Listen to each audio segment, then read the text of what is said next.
Kami bersyukur ya Tuhan. Karena kami boleh masuk dalam hadirat. Kami boleh menyembah Engkau dalam hadirat. Itu artinya kami boleh menjadi orang-orang yang bersekutu dengan Tuhan. Terima kasih Tuhan karena Engkau memperbolehkan kami dengan anugerah-Mu untuk kami boleh bersekutu dengan Engkau. Itu adalah hal yang lebih indah dari apapun. Terima kasih Bapa di surga. Terima kasih buat persekutuan kami pada saat ini, waktu dan kesempatan. Juga kami boleh berkumpul semuanya.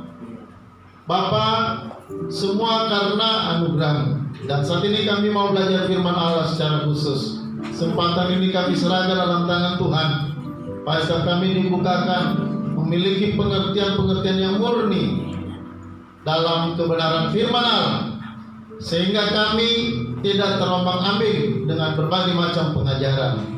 Terima kasih Bapak, kami berdoa mohon berkat Allah untuk firman Allah, untuk semua kami yang ada dalam nama Yesus. Semua kuasa kegelapan yang ingin mencoba menghalangi pengertian kami, pemahaman kami patahkan dalam nama Yesus. Terima kasih. Haleluya. Amin. Ya, salam semuanya. Shalom. Ya, puji Tuhan, pada kesempatan ini kita kembali untuk bersama-sama memuji Tuhan, dan secara khusus kita akan mendengarkan firman Allah.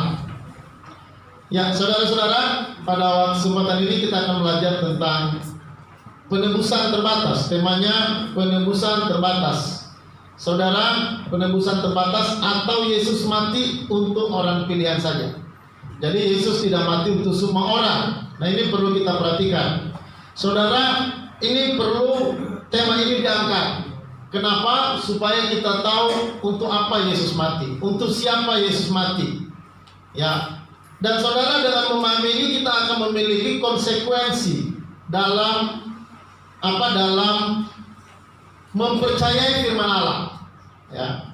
Kita memiliki keteguhan, pendirian terhadap firman Allah. Ya. Nah, saudara kasih, maka pada kesempatan ini kita belajar tentang penebusan terbatas, ya. Nah, itu judulnya saudara, penebusan terbatas. Nah, saudara, dalam hal penebusan terbatas ini yang akan dibicarakan, Yesus itu mati untuk siapa? Nah, itu saudara yang perlu kita perhatikan, ya. Yesus mati untuk siapa? Nah, saudara, ada dua pandangan, ya, ada dua pandangan yang saat ini dimiliki oleh banyak orang mengenai penebusan ini, ya. Saudara, pandangan umum yang pertama adalah pandangan umum, dan pandangan umum ini adalah pandangan yang salah, ya, bahwa saudara, dalam pandangan orang bahwa penebusan itu sebenarnya untuk semua orang, ya. Penebusan itu adalah untuk semua orang. Nah, ini yang disebut saudara penebusan tanpa batas atau penebusan universal. Ya, artinya semua orang ditebus. Ya. Nah, dalam pandangan penebusan yang tanpa batas ini atau pandangan universal ini, ya. Nah, dalam pandangan ini saudara, mereka percaya bahwa Yesus mati untuk semua orang. Tetapi penyelamatan itu hanya yang efektif bagi orang yang percaya. Nah, ini pandangan yang pertama itu. Jadi Yesus mati untuk semua orang. Ya, tetapi saudara, yang bisa menerima berkat dari penebusan Yesus itu hanya orang percaya. Jadi saudara percaya memang Yesus mati untuk dosa. Tetapi saudara, mereka percaya untuk semua orang bahwa Yesus mati untuk semua orang itu. Jadi Yesus itu bukan hanya untuk orang percaya yang mati. Yesus tidak hanya mati untuk orang tertentu. Nah, jadi saudara, penebusan Yesus itu untuk semua orang, tetapi orang yang menerima keselamatan itu adalah orang yang percaya. Nah, ini pandangan yang pertama, dan ini pandangan saudara, saya boleh bilang ini pandangan yang keliru, ya. Jadi saya sampaikan di depan bahwa ini adalah pandangan yang keliru, ya. Nah, saudara, yang kedua, pandangan yang kedua adalah pandangan yang kita akui ini benar, yaitu bahwa Yesus mati, ya. Yesus mati hanya untuk menebus dosa orang percaya. Hanya menebus dosa orang pilihan. Jadi artinya bahwa Yesus tidak mati untuk semua orang. Ya. Nah, saudara, ini perlu kita pahami. Ini perlu kita gali. Ya. Saudara, supaya kita memahami ketegasan bahwa Allah itu, ya, memang dia menyelamatkan orang, tapi tidak semua orang diselamatkan. Allah menyelamatkan sebagian orang saja. Nah, ini harus kita terima. Banyak orang kan, saudara, merasa kalau seperti ini maka Allah itu seakan-akan tidak adil. Saudara, kita harus punya keseimbangan dalam berteologia. Kita harus memahami sifat-sifat Allah itu. Ya, sifat-sifat Allah itu memang majemuk, saudara. Allah itu tidak memiliki hanya satu sifat, misalnya hanya kasih. Allah tidak hanya mengasihi, saudara. Allah memang mengasihi, tapi di sisi lain Allah juga adil. Nah, banyak orang Kristen atau banyak orang pada umumnya hanya tahu Allah itu mengasihi. Nah, orang-orang yang berpandangan ini, maka mereka meniadakan adanya neraka. Orang yang percaya bahwa Allah itu mengasihi dan mereka hanya tahu Allah mengasihi, mereka tidak tahu Allah itu juga adil. Nah, orang seperti itu nanti nggak percaya ada neraka. Jadi makanya di golongan Yehova, orang-orang itu nggak ada yang di dalam aliran kepercayaan Yehova, orang yang mati itu yang berdosa itu nggak ada masuk neraka, habis begitu saja, lenyap, berakhirlah hidupnya setelah kematian. Kenapa? Karena dalam bayangan mereka Allah itu kan mengasihi. Nggak mungkin Allah yang mengasihi itu bisa memberikan neraka buat orang yang berdosa. Kalau dalam pandangan mereka Allah itu terlalu serem. Ya, kalau sampai ada orang berdosa masuk dalam neraka. Jadi mereka meniadakan keadilan Allah. Mereka hanya bisa terima kasih Allah. Nah, ini adalah orang-orang, saudara, orang-orang Kristen yang tergolong, saudara, orang yang hanya bisa dikatakan mereka punya kepercayaan yang tidak 100% mempercayai kedaulatan Allah. Mereka hanya mempercayai Allah sebagian. Mereka hanya mempercayai kasih Allah, tapi mereka tidak mempercayai keadilan Allah. Artinya bahwa mereka nggak bisa menerima Allah sepenuhnya. Mereka tidak bisa menerima kedaulatan Allah sepenuhnya. Nah, ini saudara, di dalam gereja orang-orang seperti ini ada dan banyak. Banyak sekali orang yang sekarang ini ada dalam gereja. Mereka adalah orang-orang yang sebenarnya hanya mempercayai kasih Allah dan mereka tidak mempercayai keadilan Allah. Nah, saudara, ini harus diperhatikan baik-baik. Jadi saudara, ada orang-orang secara umum memiliki keyakinan bahwa Allah itu atau Yesus itu, saudara, mati untuk menebus semua orang. Dan memang hanya untuk orang percaya nanti yang memang benar-benar diselamatkan. Nah, ini yang menjadi topik utama kita hari ini. Yesus itu mati untuk siapa? Ya.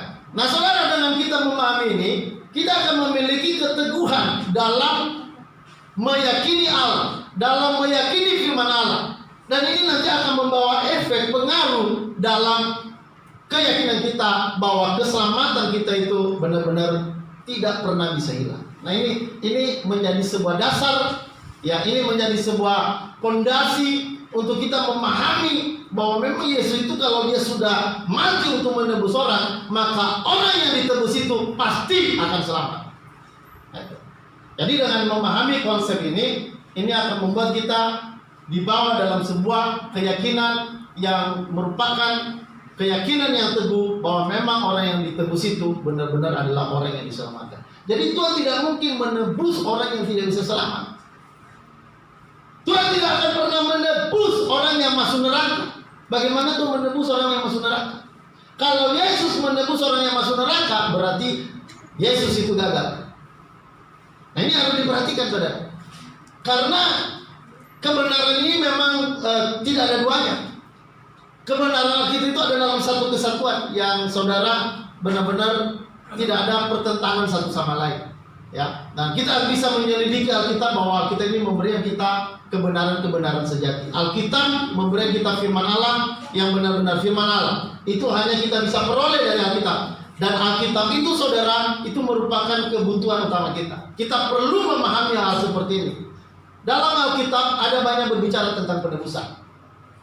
Tetapi walaupun demikian banyak orang tidak memahami penebusan itu secara detail. Ya, banyak orang Kristen tidak memahami kepenebusan Yesus, kematian Yesus itu adalah untuk orang-orang percaya khususnya. Nah, ini yang kita perhatikan saat ini. Nah, saudara, kita melihat apa itu penebusan terbatas. Apa artinya penebusan yang terbatas? Oke, kita perhatikan saudara, coba kita lihat ke atas.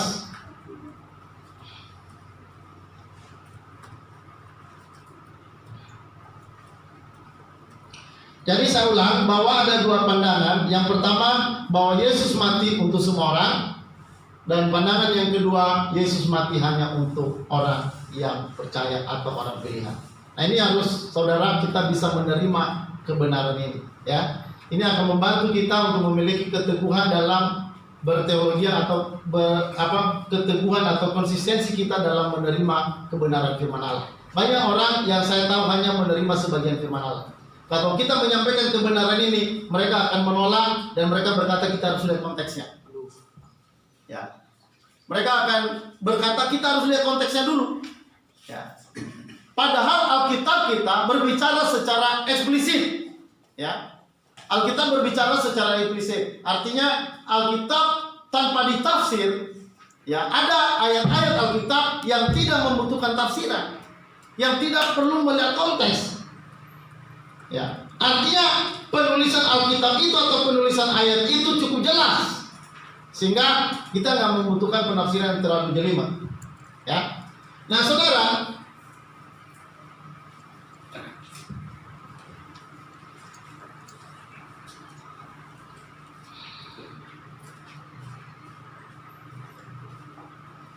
ya, nah saudara, mari kita perhatikan apa maksudnya penebusan terbatas. Ya, apa maksudnya penebusan terbatas? Nah saudara, yang pertama artinya saudara bahwa Yesus mati untuk menebus orang percaya atau orang pilihan, bukan menebus semua orang di dunia. Ya, itu artinya penebusan terbatas. Jadi penebusan terbatas itu Yesus hanya menebus orang-orang percaya atau orang pilihan dan tidak untuk menebus semua orang di dunia ini atau semua orang yang pernah lahir di dunia. Ya. Nah saudara, yang kedua, penebusan terbatas itu, yang kedua saudara, terbatas artinya menunjuk pada tujuan Yesus mati. Ya. Untuk siapa Yesus mati? Bukan pada nilai penebusannya atau pada kuasa penebusannya. Jadi yang penebusan terbatas itu, Yesus itu mati untuk siapa? Jadi jangkauannya, jangkauan kematian Yesus itu untuk siapa? Jadi yang dibicarakan di sini adalah jangkauan Yesus itu mati untuk siapa? Bukan nilai penebusan Yesus. Kalau penebusan Yesus jelas bisa menebus siapa saja, bisa. Seluruh dunia juga dia bisa tebus. Kenapa? Karena kuasa kematian Yesus itu sangat besar. Kuasa kematian Yesus itu sangat besar. Tapi yang dibicarakan di sini bukan masalah kuasa penebusannya. Tapi yang dibicarakan dalam penebusan terbatas, Yesus mati itu untuk siapa? Ya, jadi saudara, jangkauannya yang dibicarakan, dia mati untuk siapa saja? Apakah untuk semua orang atau untuk sebagian orang? Nah saudara, penebusan terbatas artinya bahwa Allah hanya menebus orang-orang tertentu, orang-orang percaya atau orang-orang pilihan saja. Jadi saudara, dia hanya menjangkau, kematian itu hanya menjangkau orang yang pilihan saja atau orang percaya saja. Jadi bukan menebus semua orang, makanya disebut penebusan terbatas.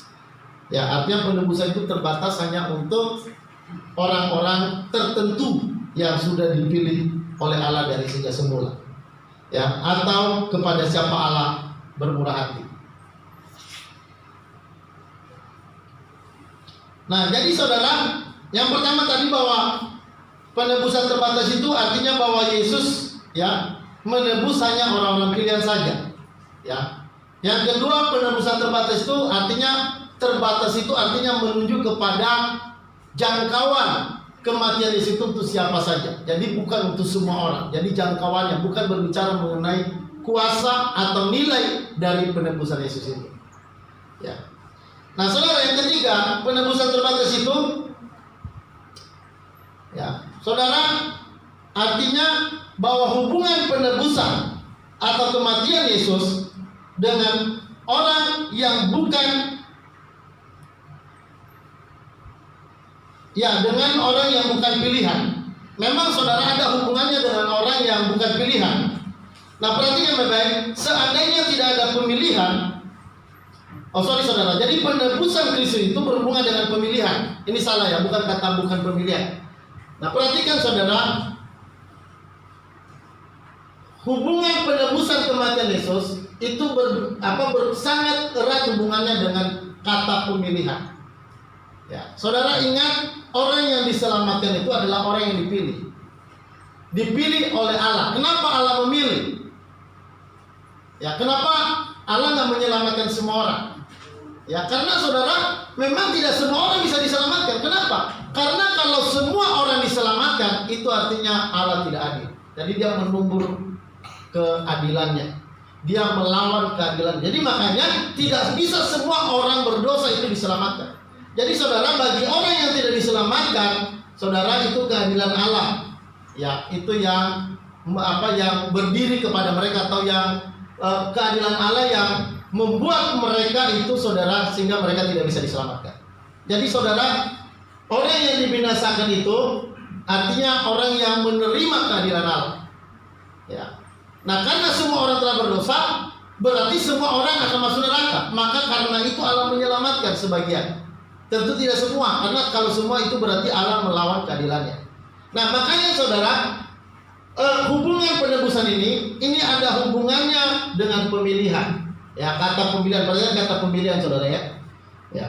Nah, saudara, seandainya tidak ada pemilihan untuk orang yang diselamatkan, ya, seandainya tidak ada pemilihan untuk orang diselamatkan, sebagian untuk hidup yang kekal, maka penebusan itu tidak ada hubungannya. Ya, tidak ada hubungannya hanya untuk orang-orang tertentu. Jadi kalau tidak ada pemilihan, maksudnya, jadi Yesus nggak memilih.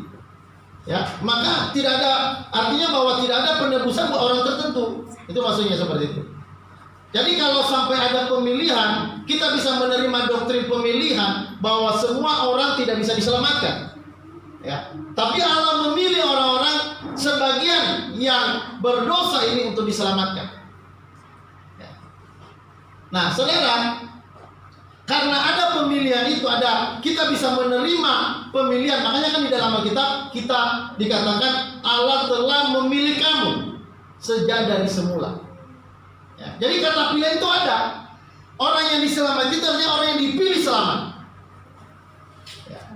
Nah, kalau ada kata pemilihan, kalau kita bisa menerima doktrin pemilihan ini, berarti kita juga harus menerima bahwa Yesus itu nggak mati untuk semua orang. Artinya bahwa Yesus itu mati hanya untuk sebagian orang. Ya. Nah, ini yang saudara, banyak orang tidak bisa terima. Saya mau katakan banyak orang tidak bisa menerima ini. Tapi saudara, kalau saudara dan saya adalah orang yang sungguh-sungguh, ini harus mempelajari ini. Yesus itu mati untuk siapa?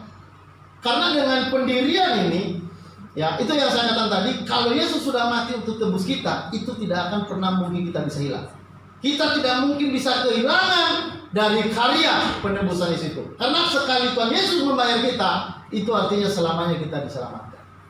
Karena tidak ada yang dua kali nanti dibayar, saudara. Kita kita dihukum ke neraka, lalu Yesus juga mati buat kita, berarti dua kali hukuman.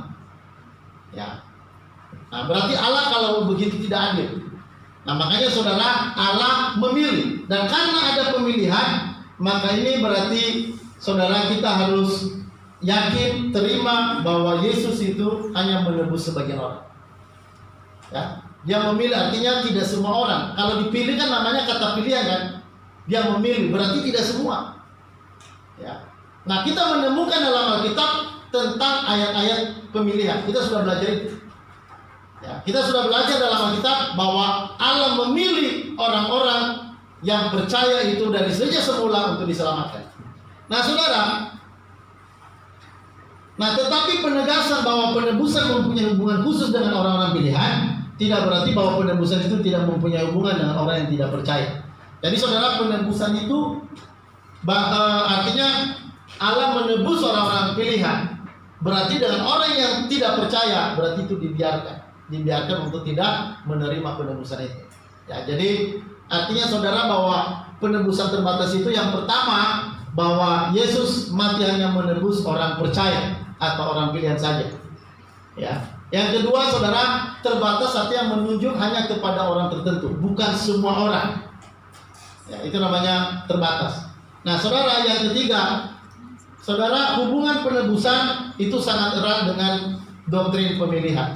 Jadi kalau kita percaya bahwa Allah memilih sebagian orang selamatkan dan sebagian orang dibinasakan, berarti kita juga harus terima penebusan Kristus itu terbatas hanya untuk orang-orang pilihan.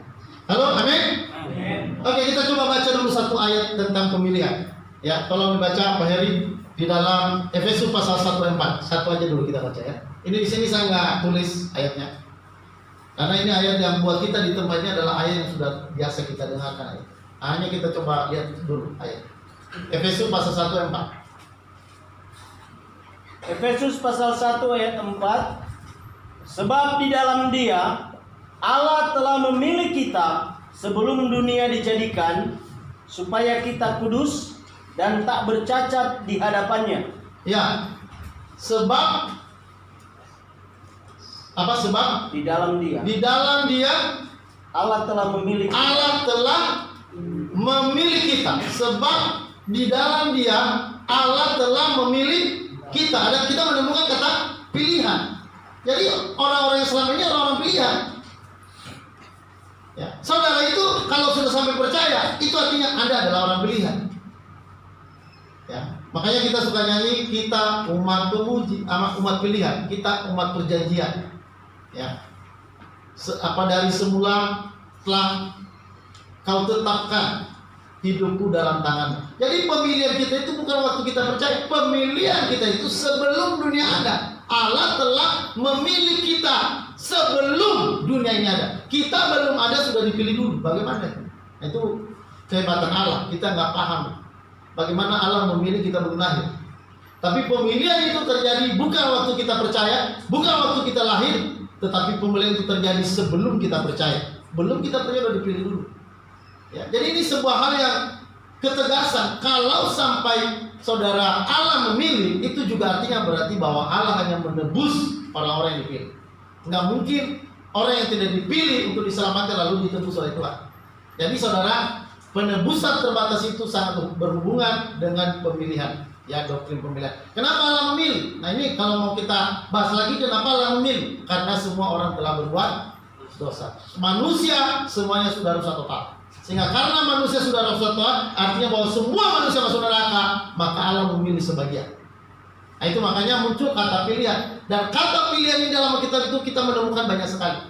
Di dalam Roma pasal 8 ayat 29, ya, saudara, dari semula Allah telah merencanakan kita, Allah telah memilih kita, Allah telah menetapkan kita dan memanggil kita, ya, untuk saudara membenarkan kita supaya kita dimuliakan sama seperti Kristus. Jadi Allah telah memilih kita. Saudara, kita menemukan banyak data-data dalam Alkitab mengenai kata pilihan.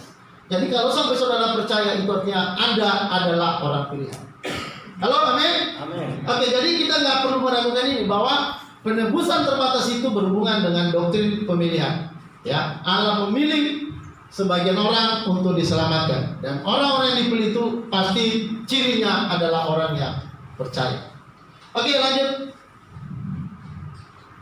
Yang bagian ketiga, saudara, dasar kitab suci tentang doktrin penebusan terbatas. Ya, nah ini kita, saudara, perhatikan ada ayat-ayat yang mengangkat tentang penebusan terbatas ini. Ada banyak ayat. Jadi saudara, penebusan terbatas ini bukan konsep seseorang manusia. Ini konsep Alkitab, ini konsep firman Allah. Ya, jadi saudara, kita menemukan banyak ayat-ayat di dalam Alkitab, dan ini sebagai dasar dalam berteologi atau dalam menerima kebenaran firman Allah, dalam menerima kebenaran-kebenaran Alkitab. Saudara, kita harus punya sumber Alkitab. apapun kata orang yang bukan menurut Alkitab, siapapun mau itu pendeta besar, kalau dia nggak berbicara berdasarkan Alkitab, itu harus ditolak. Ini harus apa? Sekalipun misalnya saya yang mengajar, saya mengajarkan sesuatu tapi tidak berdasarkan Alkitab, tidak menurut Alkitab, Anda harus tolak. Tak usah main perasaan. Halo, amin. Tak usah main perasaan, karena itu pendeta saya, nggak bisa. Saya harus terima apapun ajarannya. Nggak boleh. Saudara, siapapun pendeta yang mengajarkan sesuatu yang tidak berdasarkan Alkitab, itu harus ditolak. Siapapun pendeta, mau pendeta besar, mau pendeta banyak jemaat, mau pendeta pernah melakukan banyak mujizat, pernah naik sorga, turun sorga, terus turun dari sorga, turun sampai ke neraka, naik lagi ke bumi, itu nggak perlu dipercaya. Kalau ajarannya bertentangan dengan Alkitab, kalau ajarannya tidak sesuai dengan firman Allah. Makanya kalau kita berbicara mengenai penebusan terbatas ini, pertama-tama kita harus lihat Alkitab. Dan saudara, hanya 3 poin yang akan kita pelajari hari ini. Karena banyak alasan-alasan dalam Alkitab yang dimana memberikan alasan bahwa penebusan itu hanya untuk orang percaya atau hanya untuk orang tertentu. Nah, banyak ayat-ayat, banyak kebenaran-kebenaran dari ayat-ayat firman Allah yang mengangkat itu. Tapi dengan saat ini kita hanya mempelajari secara terbatas. Kita hanya ngambil 3 poin. Poin yang pertama. Ya, dasar kitab suci tentang doktrin penebusan terbatas. Yang pertama, adanya pemilihan keselamatan. Ya, adanya pemilihan sebagian orang diselamatkan tidak memungkinkan Allah melakukan penebusan terhadap semua orang. Halo, amin. Ya, adanya pemilihan keselamatan. Ya, sebagian orang diselamatkan tidak memungkinkan Allah melakukan penebusan terhadap semua orang, karena memang bukan kehendak atau rencana Allah untuk menyelamatkan semua orang. Ini tegas saudara. Ya, memang kadang-kadang ini agak-agak kurang berperasaan. Karena sebagian orang selamat, sebagian orang dibinasakan. Ya. Nah saudara, tapi inilah kebenaran. Ya, kita menemukan itu ayat-ayat Alkitab tentang hal ini. Ya. Nah saudara, coba kita lihat. Ini kita tadi sudah baca Efesus 1 ayat 4 sampai 11. Sekarang kita baca Efesus 8 ayat 29 sampai 30. Tolong Pak Heri baca.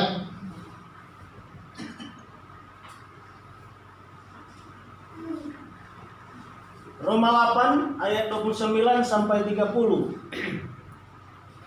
Sebab semua orang yang dipilihnya dari semula, mereka juga ditentukannya dari semula untuk menjadi serupa dengan gambaran anaknya, supaya ia, anaknya itu, menjadi yang sulung di antara banyak saudara. Dan mereka yang ditentukannya dari semula, mereka itu juga dipanggilnya. Dan mereka yang dipanggilnya, mereka itu juga dibenarkannya.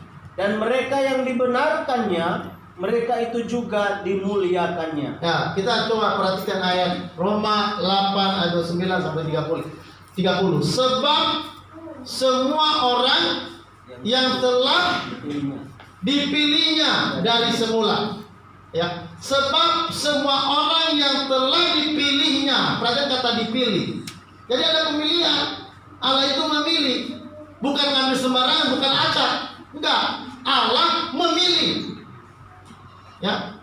Jadi saudara, orang pilih ini bukan orang-orang acakan, bukan orang sembarangan. Ini memang dipilih Allah. Sebab sejak semula Allah telah memilih kita. Ya.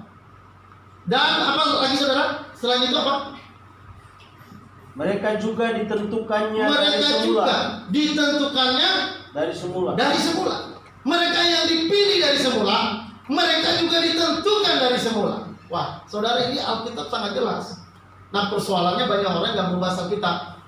Banyak orang lebih membahas mujizat-mujizat. Ya, banyak orang lebih membahas neraka, surga, padahal di dalam Alkitab itu sedikit bicara hal itu. Saudara, biar Anda tahu, neraka di dalam Alkitab, bicara tentang surga dalam Alkitab itu jauh, itu tidak terlalu banyak. Jauh lebih banyak berbicara tentang keselamatan, tentang orang pilihan. Tapi saudara, banyak orang tidak mau mengkhotbahkan ini hari ini karena takut ditolak. Ya, kalau pendeta ditolak kan, saudara tentu banyak nanti masalah. Tapi saudara, kita berbicara bukan mencoba mencari pengikut, bukan mencoba membuat seseorang senang.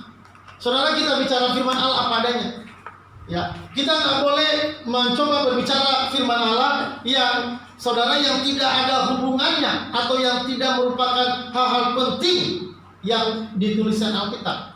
Alkitab menuliskan kata pemilihan ini dan ini sangat banyak di dalam Alkitab. Ya, tentang penebusan itu Alkitab berbicara banyak tentang itu. Coba kalau misalnya Anda baca kitab Roma, itu dari pasal 1 sampai pasal berapa itu pasal hampir seluruh pasal-pasal yang ada dalam kitab Roma itu berbicara tentang Kristus, kematian Yesus, ya, penebusan Kristus, kebangkitan Yesus, umat pilihan, orang-orang percaya. Nah itu saudara banyak dibicarakan di dalam Alkitab kita. Saudara tadi katakan karena dari semula Allah telah memilih kita, maka Allah juga telah menetapkan kita dari sejak semula. Jadi Allah pilih dan Allah tetapkan. Terus Allah pilih, Allah tetapkan, selanjutnya Allah panggil. Ya, Allah pilih, Allah tetapkan, Allah panggil. Habis Allah panggil, apa lagi? Dibenarkan. Allah pilih, Allah tetapkan, Allah panggil, Allah benarkan. Habis itu apa lagi? Allah muliakan kita. Ya. Mengubah kita menjadi serupa dengan Yesus, memiliki kemuliaan yang seperti Allah. Jadi Allah pilih dulu saudara, dimulai dari Allah memilih, dimulai dari Allah menetapkan. Nah kalau Allah memilih berarti tidak semua orang dong, itu namanya Allah memilih. Ya ada misalnya katakan di dunia ini ada mungkin 10 miliar orang, katakan begitu. Lalu saudara tidak semua orang 10 miliar itu dipilih. Ya, dia dapat pemilihan. Ya, cara Allah memilih bukan dengan sistem seperti kita sistem demokrasi, semua rakyat memilih. Enggak, ini saudara pemilihan ini hanya bergantung pada diri Allah sendiri. Ini pemilihan ini bergantung pada kehendak dari keputusan Allah. Ya, ini hak Allah memilih siapa yang diselamatkan dari antara orang yang dibinasakan. Nah, saudara, jadi kita melihat bahwa Allah memilih. Kita menemukan kata pemilihan itu di dalam Alkitab ada. Orang-orang percaya itu adalah orang-orang pilihan. Nah karena ada orang-orang yang dipilih Allah, berarti tidak semua orang dipilih. Itu juga artinya bahwa tidak semua orang ditebus. Berarti siapa yang dipilih itu saja yang ditebus. Halo, amin?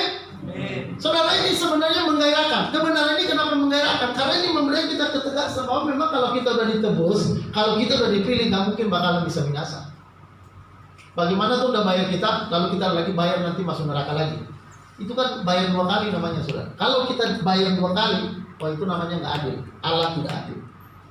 Nah ini saudara kebenaran yang sangat-sangat heran, ya sangat luar biasa. Nah saudara, jadi adanya pemilihan keselamatan, ya di mana Allah memilih sebagian orang untuk diselamatkan, ya itu berarti tidak memungkinkan bahwa Allah menebus semua orang. Ya, berarti Allah hanya menebus orang-orang pilihannya saja. Apakah saudara sudah terpilih? Amin. Amin. Ya, harus tahu dulu apakah Anda orang terpilih atau tidak. Bagaimana tahu? Kalau sampai saudara percaya pada Yesus, kalau sampai saudara percaya bahwa hanya Yesus Tuhan dan Juru Selamat saudara, artinya bahwa Anda adalah orang-orang pilihan. Tentu bukan hanya asal mengaku, karena banyak orang yang mengaku-ngaku Yesus Tuhan di luar sana. Tapi Yesus pernah berkata, aku tidak mengenal engkau sama sekali. Kenapa? Karena saudara pemilihan itu nanti berbicara tentang hubungan dengan Tuhan Yesus. Kita punya hubungan, kita menerima Yesus sebagai pribadi yang menyelamatkan dan sebagai Tuhan dalam diri kita. Oke, ya lanjut saudara yang kedua. Kita akan melihat alasan kedua kenapa Yesus mati hanya untuk orang tertentu atau penebusannya terbatas. Yang pertama tadi karena kita yakin bahwa Allah memilih sebagian orang untuk diselamatkan. Karena itu maka Allah pun hanya menebus sebagian orang, yaitu hanya orang-orang yang dipilih. Itu yang pertama. Yang kedua, ini perlu diperhatikan yang kedua. Kenapa kita punya alasan bahwa hanya kematian Yesus hanya untuk orang-orang tertentu?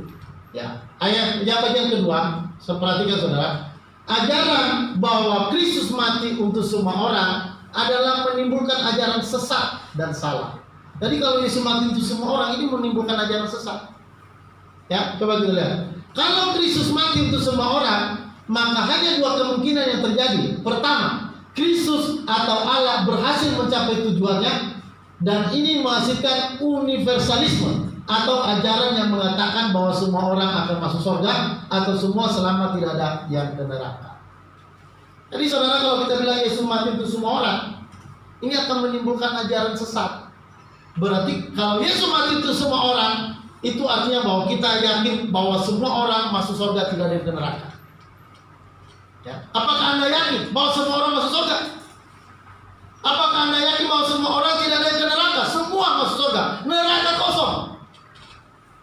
Tidak mungkin, saudara. Nah, kalau kita bilang Yesus mati untuk semua orang, ini menimbulkan ajaran apa? Menimbulkan ajaran universalisme. Ini ajaran-ajaran liberalisme.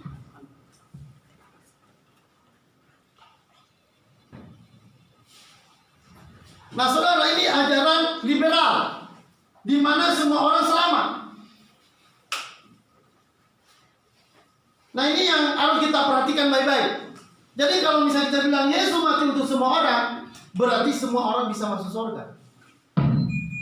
Kalau kenyataannya, perhatikan, kalau kenyataannya Yesus mati untuk semua orang, tetapi yang masuk surga hanya sebagian. Ya. Saudara, Yesus mati untuk siapa? Kalau kita bilang untuk semua orang, itu artinya bahwa Yesus, saudara, ya, Yesus artinya bahwa menebus semua orang, berarti semua orang ke surga. Tetapi pada kenyataannya, di mana tidak semua orang masuk surga, ada orang-orang yang masuk neraka. Berarti saudara, indikasi yang lain, kita boleh katakan berarti Yesus gagal. Ya. Dia menebus semua orang, tapi tidak semua orang masuk surga. Sebagiannya masuk neraka. Berarti Yesus gagal dalam penebusan. Kalau kita pukul rata bahwa semua orang ditebus oleh Tuhan Yesus. Yesus mati untuk semua orang. Nah, nanti saudara akan menimbulkan sebuah ajaran, ya, ajaran yang sifatnya universal, bahwa semua orang masuk surga. Padahal kenyataannya tidak semua orang masuk surga. Kalau Yesus mati untuk semua orang, tapi sebagian orang masih masuk neraka, berarti Yesus bisa dikatakan gagal dalam menyelamatkan manusia. Berarti Allah gagal dalam rencananya. Nah, ini yang perlu kita perhatikan, ya. Oke, tolong di selanjutnya. Coba kita perhatikan, saudara. Ini agak membutuhkan perhatian. Saudara coba arahkan perhatian saudara. Ini agak membutuhkan perhatian. Yang kedua, saudara, Kristus atau Allah gagal mencapai tujuannya atau rencananya karena faktanya akan banyak orang yang masuk ke neraka. Jadi ini masalah kalau kita bilang bahwa Yesus mati untuk semua orang. Yesus mati untuk semua orang, tapi faktanya banyak orang yang ke neraka. Berarti Yesus gagal. Allah gagal dalam apa? Dalam rencananya. Jadi kalau kita mempertahankan sebuah doktrin atau konsep bahwa Yesus mati untuk semua orang, ya, tetapi pada kenyataannya sebagian orang masuk neraka, berarti Allah gagal dalam rencana penyelamatannya. Dia rencana menyelamatkan semua orang, dia rencana menebus semua orang, tapi sebagian orang masuk neraka. Berarti Allah gagal. Kalau Allah gagal, berarti dia bukan Allah. Nah, ini resikonya lebih bahaya lagi. Jadi nanti kita bilang Allah itu gagal jadinya. Padahal kalau yang namanya Allah tidak pernah ada rencananya gagal, itu namanya Allah. Tidak ada kedaulatan Allah, tidak ada ketetapan Allah, tidak ada rencana Allah yang gagal. Itu namanya Allah. Jadi kalau sampai ada rencana yang gagal, itu bukan Allah. Nah, kalau begitu berarti Yesus tidak mati untuk semua orang. Yesus tidak mati untuk semua orang. Berarti dia mati hanya untuk sebagian orang yang memang adalah orang-orang yang dipilih dari sejak semula. Itu tadi Roma 8 ayat 29 sampai 30. Efesus 1 pasal 4, pasal 11. Ya, banyak ayat yang mengangkat hal itu, saudara. Jadi Yesus tidak mungkin mati untuk semua orang. Ya. Nah, saudara, perhatikan kedua ajaran ini bertentangan dengan kitab suci. Ya. Kalau kita bilang Yesus mati untuk semua orang, ini saudara sangat bertentangan dengan kitab suci. Nah, kita bisa lihat saudara dalam Matius yang pertama kita lihat saudara Alkitab menerangkan bahwa ada banyak orang yang ke neraka. Ya, berarti Yesus itu bukan mati untuk semua orang. Karena ada orang yang ke neraka. Kalau dia mati itu semua orang, terus orang ke neraka, berarti bertentangan dengan Alkitab. Nah, Alkitab saudara mengatakan banyak orang ke neraka. Coba tolong Pak Heri kita lihat Matius 7 ayat 13. Ini mengenai jalan sempit, jalan lebar. Matius 7 ayat 13. Masuklah melalui pintu yang sesak itu, karena lebarlah pintu dan luaslah jalan yang menuju kepada kebinasaan, dan banyak orang yang masuk melaluinya. Ya, banyak orang yang masuk melaluinya, sebab lebar. Ya, lebar apa saudara? Apa yang lebar? Jalan. Ya, lebar jalan menuju kepada kebinasaan dan banyak orang masuk di dalamnya. Alkitab sangat jelas dengan terang-terangan berkata banyak orang yang masuk ke neraka, banyak orang yang akan binasa. Nah, kalau kita bilang bahwa Yesus menebus mereka, kok bisa masuk neraka? Bertentangan dengan Alkitab. Jadi kalau kita masih mempertahankan doktrin bahwa Yesus mati untuk semua orang, itu artinya kita, saudara, menentang Alkitab kita sendiri. Ya, kita menentang firman. Karena Alkitab berkata banyak orang yang masuk neraka. Lebar jalan menuju kepada kebinasaan dan banyak orang masuk melaluinya. Jadi tidak semua orang diselamatkan, saudara. Nah, itu ayat-ayat yang kita temukan dalam Alkitab banyak ya. Itu ada Lukas 16 ayat 23. Itu semua membicarakan tentang banyak orang masuk neraka. Yang kedua, alasan yang kedua dalam bagian saudara dalam menjawab bahwa Yesus itu hanya mati untuk semua, untuk sebagian orang. Nah, itu alasan yang kedua. Alasan pertama tadi kita melihat bahwa dalam Alkitab banyak orang yang masuk neraka. Yang kedua, saudara, alasan yang kedua, bahwa banyak ayat kitab suci yang mengatakan bahwa rencana Allah tidak mungkin gagal. Ya, jadi kalau misalnya Yesus mati untuk semua orang, perhatikan baik-baik. Kalau Yesus dibilang mati untuk semua orang, berarti saudara, semua orang harus masuk surga. Tapi kita tahu saudara, kenyataannya bahwa tidak semua orang masuk surga. Ini sebuah kenyataan real. Alkitab mengatakan begitu. Banyak orang masuk di dalamnya, banyak orang melaluinya, banyak orang yang binasa. Berarti tidak semua orang ke surga. Nah, kalau begitu, ya, kalau tidak semua orang ke surga, ya, saudara, kalau misalnya kita bilang bahwa Yesus mati untuk semua orang, tapi banyak orang yang masuk ke neraka, berarti saudara perhatikan, rencana Allah gagal.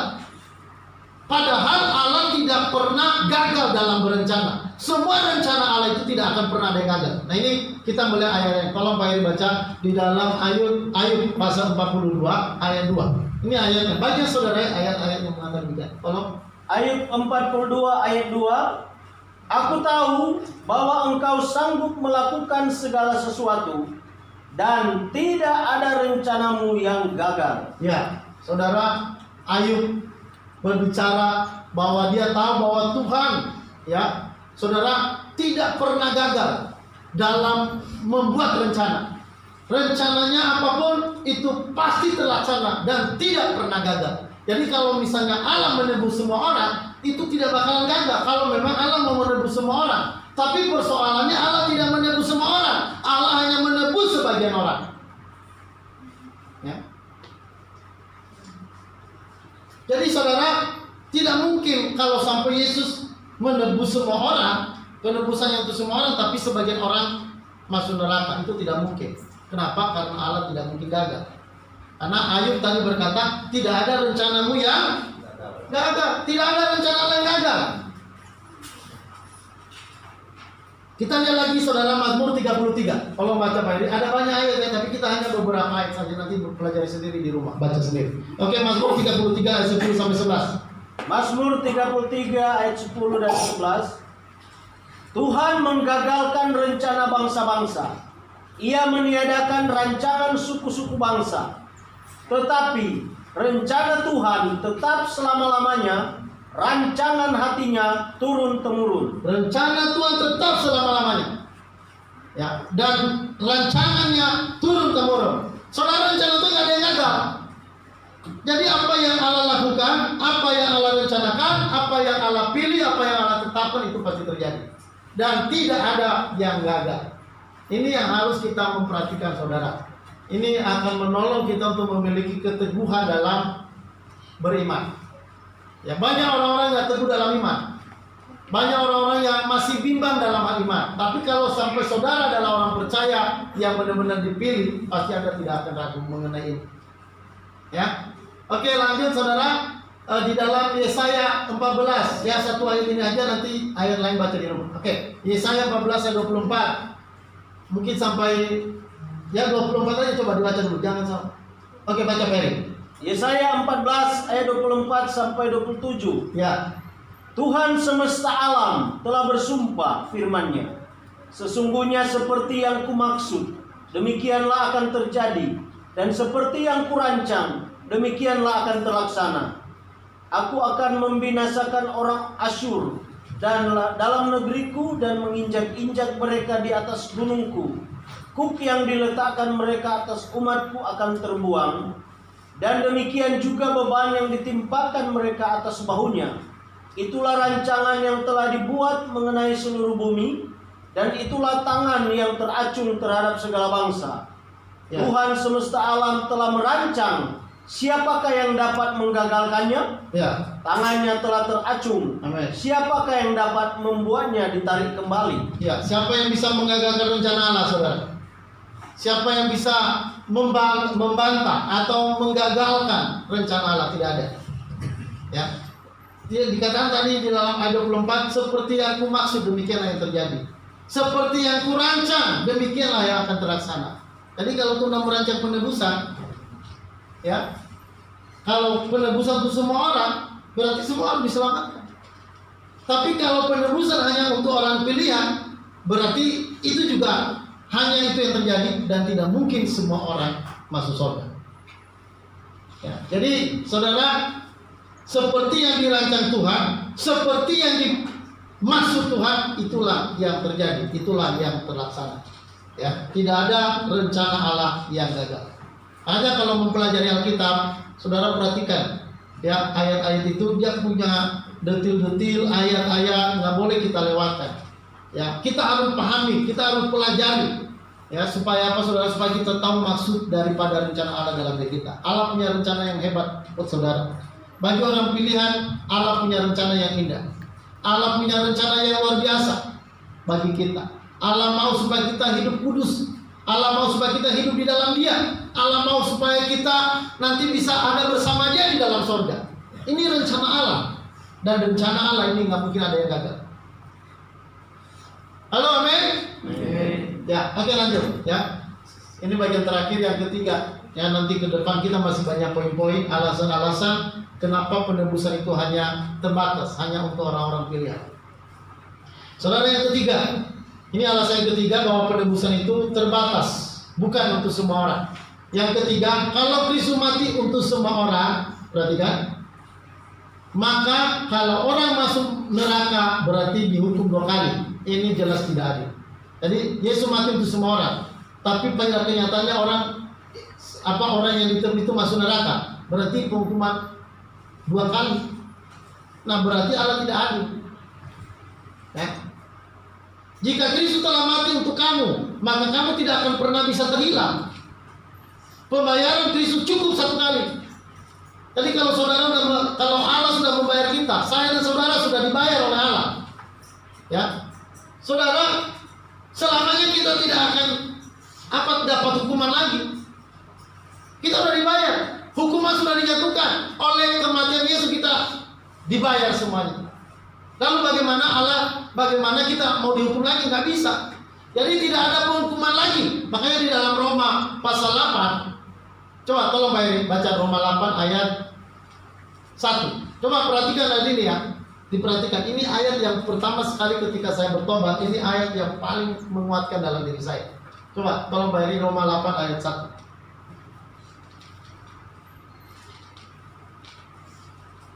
Demikianlah sekarang tidak ada penghukuman bagi mereka yang ada di dalam Kristus Yesus. Ya, tidak ada penghukuman bagi orang dalam Yesus. Perhatikan baik-baik, kalau engkau ada dalam Yesus, kalau engkau adalah orang percaya, saudara, dikatakan di dalam Roma 8 ayat 1, demikianlah sekarang tidak ada penghukuman bagi mereka yang ada di dalam Kristus Yesus.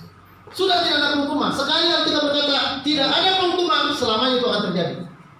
Saudara, ini salah satu ayat ketika saya pertama sekali bertobat, ini ayat saya pegang habis. Ya, saya dalam ikut Tuhan bukan berarti saya sempurna, nggak pernah jatuh-jatuh. Saudara, dalam pengiringan saya dengan Tuhan ada banyak kali saya jatuh. Tetapi saudara, ayat ini menjadi pegangan saya. Tidak ada penghukuman bagi orang yang percaya dalam Yesus. Saudara, kan kita ragu kalau kita jatuh, kita merasa kayak ditinggalkan Tuhan. Kita merasa kayak Tuhan tidak terima kita. Ya, saya dulu saudara ada teman pendeta, dia kadang-kadang ragu. Saya kadang-kadang saya tekan dia, saudara. Saya bilang, kamu ini apakah benar-benar kau dipanggil Tuhan dalam melayani ini? Dia kadang-kadang malah makin takut, saudara. Dan memang saya sengaja bikin lebih takut dia, karena biar dia tahu apakah dia benar-benar dipanggil atau tidak. Kalau masih ragu-ragu panggilan, wah berarti kita nggak paham tentang keselamatan kita. Jadi sebenarnya kalau kita orang percaya, kita nggak boleh ragu tentang pilihan Allah. Kita nggak boleh ragu tentang pembayaran Tuhan. Allah sudah membayar kita. Sekali Allah bayar, selamanya Allah bayar. Ya, jadi tidak ada pembayaran dua kali. Yesus mati sekali buat kita untuk selama-lamanya. Jadi pembayaran itu cukup sekali. Anda dan saya tidak perlu bayar. Tidak perlu dihukum. Kalau sampai kita dihukum, berarti dua kali pembayaran. Apakah Allah tidak adil? Tidak mungkin. Allah tidak mungkin tidak adil. Jadi saudara, belajar tentang penebusan ini, penebusan terbatas ini membuat kita semakin teguh. Ya, teguh dalam iman bahwa memang kita benar-benar orang yang diselamatkan. Ya. Nah, saudara, perhatikan. Jika Allah itu adil atau benar, maka saya yang berdosa harus dihukum. Tetapi kalau Yesus sudah menggantikan saya untuk dihukum, maka kalau Yesus adil, saya pasti tidak dihukum lagi. Halo, amin? Iya. Saya ulang, saudara, jika Allah itu adil atau benar, maka saya berdosa harus dihukum. Ini keadilan. Kalau Allah adil, maka saya yang berdosa harus dihukum. Tetapi kalau Yesus sudah menggantikan saya untuk dihukum, maka kalau Yesus adil, saya pasti tidak akan dihukum lagi. Dia sudah menggantikan saya dalam hukuman. Dia sudah menggantikan saudara dalam hukuman dosa. Kalau Yesus itu benar-benar adil, dia benar-benar Allah yang adil, Allah yang benar. Tidak mungkin saudara dan saya akan dihukum kalau dia sudah membayar kita. Kalau dia sudah dihukum buat kita, nggak mungkin kita dibayar lagi, nggak mungkin kita membayar lagi hukuman kita. Ya. Jika Yesus telah membayar hutangku dan Allah itu adil, maka aku sudah tidak punya hutang lagi. Halo, amin? Ya, jadi kalau nanti ada hutang-hutang, bilang sudah lunas. Tapi itu hanya hutang dosa. Hutang uang tetap di. Kalau nanti bilang, wah, semua hutangku semua dibayar. Ini berbicara hutang dosa. Ya, hutang uang tetap hutang uang, bayar. Halo, amin? Ya, tetapi hutang dosa itu sudah dibayar. Jika Yesus telah membayar hutangku dan Allah itu adil, maka aku sudah tidak punya hutang lagi. Alkitab menggambarkan dosa itu hutang. Nah, itu di dalam Matius pasal 21 itu ayat-ayat yang berbicara bahwa Allah itu adil. Ya, dosa itu harus dibayar. Ya, dan Tuhan sudah membayar dosa kita. Ya, coba kita lihat kematian Yesus di dalam 2 Korintus 5 ayat 21. Untuk apa Yesus mati? 2 Korintus 5 ayat 21. Kita baca sebagian aja.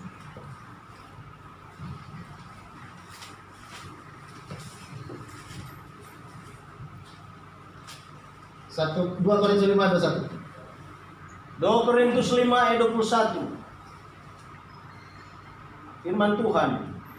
Dia yang tidak mengenal dosa telah dibuatnya menjadi dosa karena kita, supaya dalam dia kita dibenarkan oleh Allah. Ya, saudara, dia yang tidak mengenal dosa dibuatnya menjadi dosa. Yesus itu tidak punya dosa, tapi dia dibuat berdosa. Artinya dia menanggung dosa, bukan dosanya, dia nggak berdosa, tapi menanggung dosa kita. Ya, dia yang tidak mengenal dosa dibuat menjadi berdosa. Supaya apa? Supaya dia menggantikan kita dalam dosa. Jadi dosa kita itu sudah dibayar. Ya, di dalam 1 Yohanes 1 ayat 9. Tolong, Pak Yedi baca satu lagi. Yohanes 1 ayat 1 ayat 9. 1 1 Yohanes 1 ayat 9. Jika kita mengaku dosa kita, maka Ia adalah setia dan adil, sehingga Ia akan mengampuni segala dosa kita dan menyucikan kita dari segala kejahatan. Ya. Jika kita mengaku dosa, Ia itu setia dan Adil. adil. Kalau kita mengaku dosa, ya dosa kita diampuni. Allah itu setia dan adil. Allah itu setia dan adil. Jadi kalau Dia adil, maka Dia akan mengampuni dosa kita. Kalau kita mengaku dosa, Allah mengampuni kita. Ya. Kalau Dia setia dan adil, Dia akan mengampuni dosa kita. Jadi nggak ada dosa yang sepertinya mau diampuni atau tidak. Saudara, Allah akan berdiri pada keadilannya. Dia akan tetap adil. Kalau dosa kita sudah dihukum, Dia adil. Berarti dosa kita hilang kuasanya, hilang hukuman dosanya, hilang akibat dosanya, tidak ada lagi. Jadi saudara, ini perlu diperhatikan. Jadi Yesus itu mati untuk siapa? Yesus mati hanya untuk orang pilihan, bukan untuk semua orang. Jadi bagi saudara orang pilihan, teguhkan imanmu. Kalau Tuhan Yesus sudah menebus Anda, itu artinya selamanya Anda tidak pernah mengalami kebinasaan. Itu artinya selamanya Anda tidak pernah terhilang. Itu selamanya Anda tidak akan pernah dihukum lagi. Karena sekali Tuhan Yesus bayar hukuman dosa kita, itu sekali cukup untuk selamanya. Ya, itu kita nggak perlu pembayaran 2 kali. Jadi saudara, apa guna dari doktrin ini? Saudara, ini membuat kita semakin teguh. Ya, itu ini membuat kita memiliki keteguhan iman. Ya, membuat kita semakin memahami bahwa memang Yesus itu adalah benar-benar Dia menebus setiap kita orang percaya. Jadi Dia nggak mati untuk semua orang.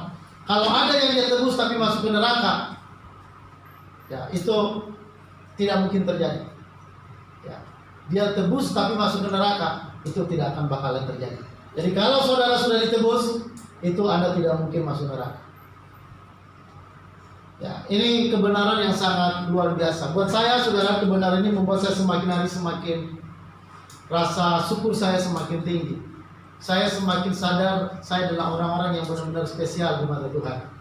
Firman Tuhan berkata, kamu adalah berharga. Coba kita baca satu ayat, dan ini ayat penutup.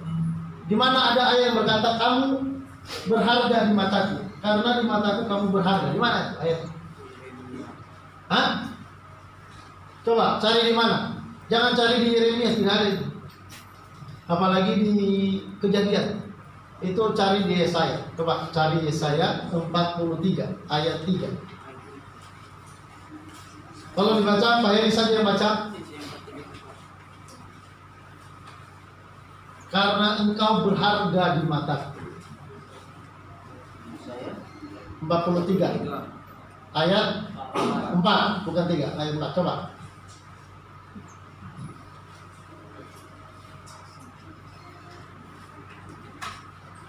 Yesaya 43 ayat 4.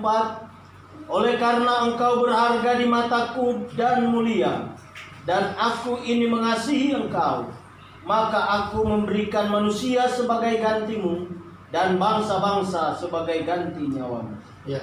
Karena engkau berharga Di mataku. di mataku. Jadi orang pilih itu orang yang dikasihi oleh Allah, orang yang merupakan orang berharga di mata Allah. Saudara dan saya adalah orang berharga, makanya jangan tertunduk. Ya, walaupun kita nggak punya uang banyak, jangan berpikir wah hidup saya nggak bernilai. Saudara, Anda adalah orang bernilai. Ya, siapapun Anda, kalau kau berdiri pada firman Allah, engkau adalah orang berharga. Walaupun engkau nggak kaya, walaupun engkau nggak punya mobil, tapi kalau engkau adalah orang pilihan Allah, ya, engkau adalah orang percaya. Saya katakan engkau adalah orang yang sangat spesial di bumi ini. Engkau adalah orang yang berharga di mata Allah. Makanya jangan merendahkan diri. Amin. Banyak orang merendahkan diri. Banyak orang merasa dirinya tidak berguna, padahal dia adalah orang berharga di mata Tuhan. Nah, sayangnya kalau ada orang pilihan begitu, masih tidak yakin dirinya berharga, tidak yakin dirinya mulia, wah itu sayang sekali. Dia sudah dikasih kebenaran firman, tapi masih tidak percaya. Saudara, jangan abaikan dirimu, jangan anggap enteng dirimu. Engkau adalah orang yang berharga di mata Tuhan. Jangan merendahkan diri sendiri, jangan minder. karena engkau adalah orang pilihan. Amin, Marta. Marta adalah orang pilihan. Jangan ragu-ragu. Ya, semua kita adalah orang pilihan. Jangan ada satupun yang ragu. Kalau engkau adalah orang percaya, ya, engkau adalah orang yang berharga di mata Tuhan. Ya, saudara, saya dan saudara adalah orang-orang yang istimewa. Ya, walaupun kita bisa ditinggalkan ibu kita, ditinggalkan ayah kita, atau banyak orang menolak kita di bumi ini, atau banyak orang tidak menghargai kita, kita tetap berharga. Ya, sekalipun Anda tidak dihargai orang, sekalipun engkau pendek, engkau adalah orang yang berharga di mata Tuhan. Jangan karena engkau pendek lalu Anda berkata aku ini nggak berharga, saya maunya tinggi. Jangan memaksakan diri Anda tinggi.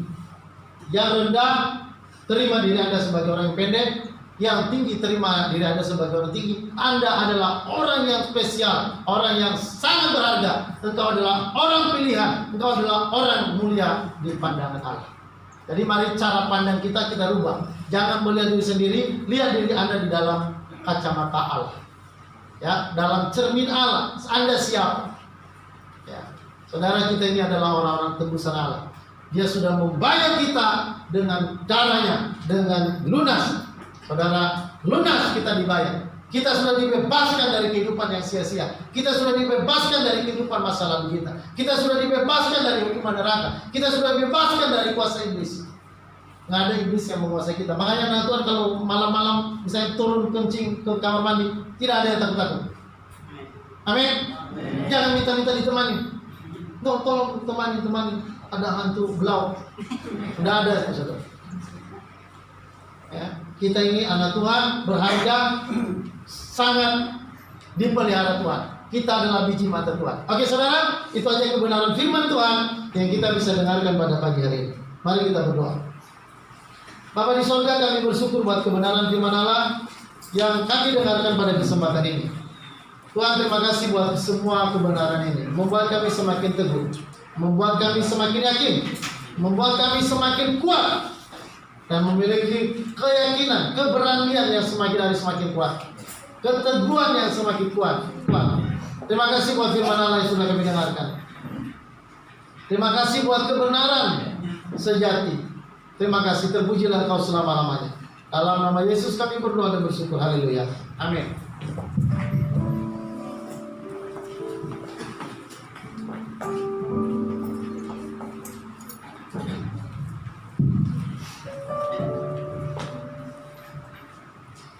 Puji Tuhan, kita semua sudah diberkati oleh firman Tuhan, amin. Kita akan memberikan persembahan kita, mari kita siapkan hati kita berdoa. Tuhan, terima kasih Bapak buat firman-Mu yang telah kami dengarkan. Bapak, biarlah kami mengerti Bapak, biarlah firman-Mu menjadi pedoman dalam hidup kami Bapak, dan menjadi rema bagi kami. Terima kasih buat hamba-Mu Bapak yang telah memberitakan firman-Mu Bapak. Engkau pakai hamba-Mu lebih lagi Bapak, perluas pelayanannya Bapak, dan Engkau berkati Bapak.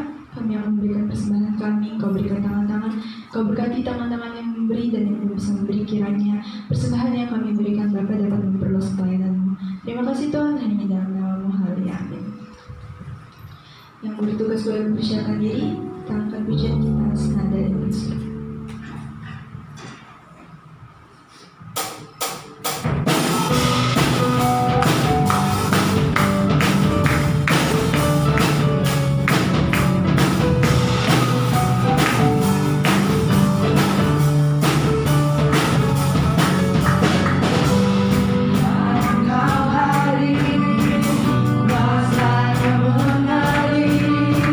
Melawat dunia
lagi.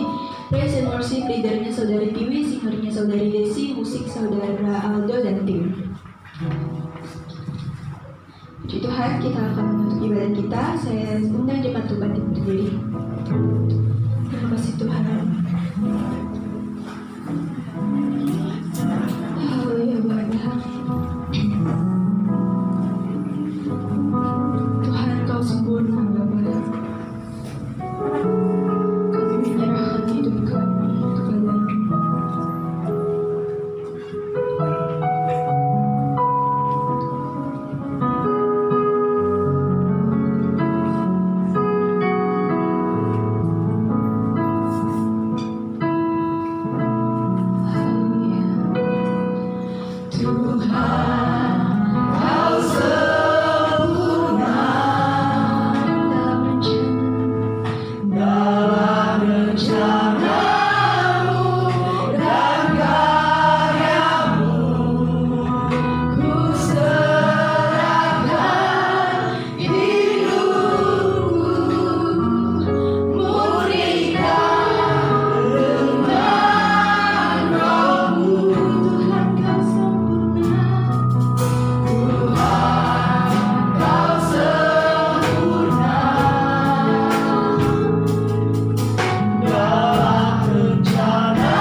tebusanmu terhadap kami adalah kasih karunia yang luar biasa, sehingga kami yang seharusnya dibinasakan, dihukum, kami sekarang boleh dibebaskan dari semua hukuman. Kami mendapatkan kehidupan yang penuh pengharapan, kehidupan yang tidak pernah layu, kehidupan yang tidak bisa binasa, kehidupan yang tidak bisa cemar. Engkau telah menyediakan hidup itu buat kami. Untuk itu kami mau mempersembahkan hidup kami ke dalam tangan-Mu. Kami mempersembahkan tubuh kami bagimu. Kami mempersembahkan seluruh hidup kami, seluruh kemampuan kami, seluruh tenaga, waktu, talenta-talenta kami. Kami persembahkan buat kemuliaan-Mu ya Bapa. Karena Engkau mengasihi kami lebih dulu. Engkau terlebih dulu mengasihi kami. Terima kasih Tuhan buat segala yang Tuhan sudah berbuat dalam hidup kami. Terima kasih buat karya Allah yang sejati. Terima kasih Bapa. Kami bersyukur buat waktu dan kesempatan kami boleh bersekutu di tempat ini. Semua karena Allah. Kalau kami boleh memuji Tuhan, berdoa, mendengar firman dan melayani Tuhan, semua karena anugerah Allah dalam hidup kami. Kami juga mempersembahkan bangsa kami ke dalam tangan, supaya Engkau melawat bangsa ini. Kau yang berdaulat atas bangsa ini. Kau punya rencana atas bangsa ini. Ada banyak orang-orang pilihan di bangsa ini. Waktu itu kami berdoa supaya mereka mendapatkan Tuhan pengajaran keselamatan di dalam Engkau, supaya mereka masuk dalam satu kawanan domba Allah. Terima kasih, berkati bangsa kami supaya bangsa ini menjadi bangsa yang aman, sejahtera, bangsa yang kuat, tidak jatuh. Dan kami mematahkan semua kelompok-kelompok yang ingin menjatuhkan pemerintahan kami, yang ingin menjatuhkan presiden, wakil presiden kami. Dalam nama Yesus kami patahkan semuanya. Kami berdoa Engkau perlindungan bagi pemimpin-pemimpin kami di bangsa ini. Engkau perlindungan bagi kami secara khusus buat gereja Tuhan untuk melayani Tuhan di muka bumi ini. Terima kasih Tuhan, itulah ibadah kami pada saat ini. Kami akan pulang dengan kami serahkan hidup kami selanjutnya ke dalam tangan-Mu. Kiranya Engkau pimpin langkah-langkah kami selanjutnya, dan hidup kami terus untuk memuliakan Engkau. Mari saudara, kita akan pulang. Terima berkat Allah. Kasih Allah Bapa, anugerah daripada Tuhan Yesus, persekutuan dan Roh Kudus menyertai kita semua sampai sudah datang kali yang kedua. Yang percaya katakan amin.